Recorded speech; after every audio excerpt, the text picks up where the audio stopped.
කකාබිවක් වෙලා. උඹලා කකාබිවි දෙට වෙලා බුදියාගෙන ඉන්නේ. බලපන් කලේ යමල දෙන්නත්. කරේ කරගෙන. අප්පච්චි තනියම කුඹුරු කඩනවා. උඹලට තියන්නේ කකාබිවි දෙටලා බුදියා ගන්න. කුඹුරු වැඩක් ඉගෙන ගත්තේ නැහැ.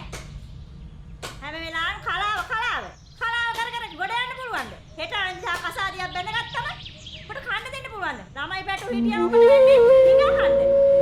රස්සාවක් හොයාගන්නෙත් නැහැ. ඉතින් දැන් අවුරුදු 20යි.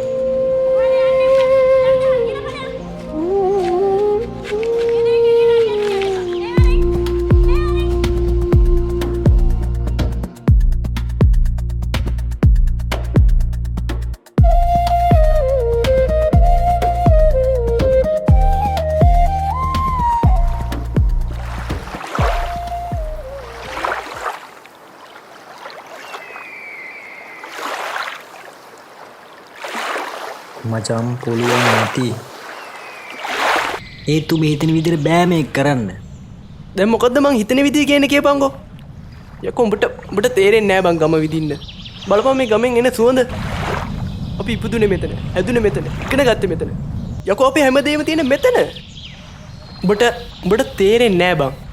දැන් ඔබ කියන්නේ ගමේ මිනිස්සු හැම එකා වගේ රුපියල් 2000ට හේන් ගොඩන්න කියලාද?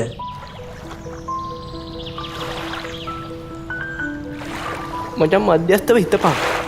හැමදේකම කළු පැත්තයි සුදු පැත්තයි කියන විතරක් හිතන්න එපා. අලු පාට පැත්තක් තියෙනවා.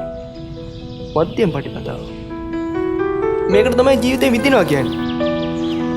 මොනවද බං හති දාගෙන ඔච්චර හොයන්නේ? විදු උඹට තේරෙන්නේ නෑ බං. උඹට තේරෙන්නේ නෑ. මට තියෙන ප්‍රශ්න. හරි බං මම පිළිගන්නවා. ගමේ ඉන්නේ කට්ටක්. ඒත් උඹ මහලෝකෙට හිතාන ඉන්න සිතාදිය කොළඹ. ඒක මීට වැඩිය කට්ටක් බං. ගිහින් බලපන්.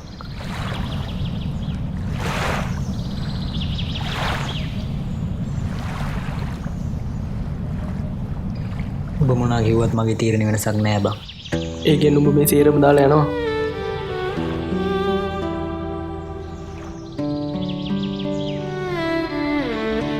මං යනවා අලුත් ජීවිතයක් හොයාගෙන.